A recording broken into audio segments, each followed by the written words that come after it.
আসসালামু আলাইকুম বন্ধুরা, কেমন আছেন? লাইফ অ্যান্ড বিডি ইউটিউব চ্যানেলে আপনাদেরকে আবারও স্বাগতম জানাচ্ছি নতুন একটা ভিডিও নিয়ে। তো আজকে প্রায় বেশ কয়েকদিন পর এই ভিডিওটি দিলাম। সময় পাচ্ছিলাম না ব্যস্ততার কারণে। তো সুখের ভিডিও আরকি। সুখের সুখের ঠেলায় ভিডিওটা করছি। আমার যে পাখিগুলো ছিল পূর্বে আপনাদেরকে ভিডিওতে দিয়েছিলাম। অনেকগুলো বাচ্চা দিয়েছে। তো আজকে আমি যেটা করেছি ৩ টা পেয়ারের বাচ্চা নিচে নিয়ে আসছি। আরেকটা পেয়ার নামাই নাই। কারণ ওই বাচ্চাগুলো একটু ছোট, ছোট ছিল। এজন্য হাঁড়ি থেকে বের করি নাই।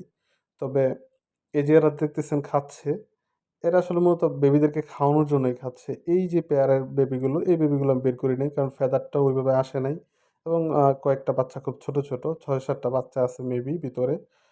আরেকটা যে পেয়ার আছে আমার যেটার মেইল পাখিটা পালিয়ে গেছে খাঁচা থেকে। ওই পাখির বেবিগুলো আমি নিচে নিয়ে আসছি। আর এই যে দেখতে পাচ্ছেন ককাটেল এরা খাচ্ছে। এরা আসলে মূলত বাচ্চাদের জন্যই খাচ্ছে। তো সফট ফুড দিয়েছি এদেরকে। তো এরা এই বাচ্চাগুলোর জন্যই খাবারগুলো খাচ্ছিল এবং এদেরকে খাওয়াচ্ছিল। তো এই চান্সে আমি বেবিগুলোকে বাহিরে বের করে নিয়ে আসলাম এবং তাদের হাঁড়িগুলো, পাত্রগুলো একটু পরিষ্কার করে দিয়েছি আরকি। তো দেখতে পাচ্ছেন আলহামদুলিল্লাহ কদম ফুলের মতো কত সুন্দর, সুন্দর বেবিগুলো। তো ককাটেলের ৯ টা ডিম টোটাল হইছিল। তারা দিয়েছিল ২ টা পেয়ারে। একটা ৩ টা আরেকটা ৬ টা। তো দুর্ভাগ্যজনক হলেও সত্য যে ৩ টা ডিম আসলে আমার হয় নাই। একটা এক পেয়ারের ১ টা আরেক পেয়ারের ২ টা। ফার্টেল হইছিল। ভিতরে আজকে যেটা হইছে আমি সকালবেলা ভেঙে দেখলাম বেবিও ছিল কিন্তু হয় নাই।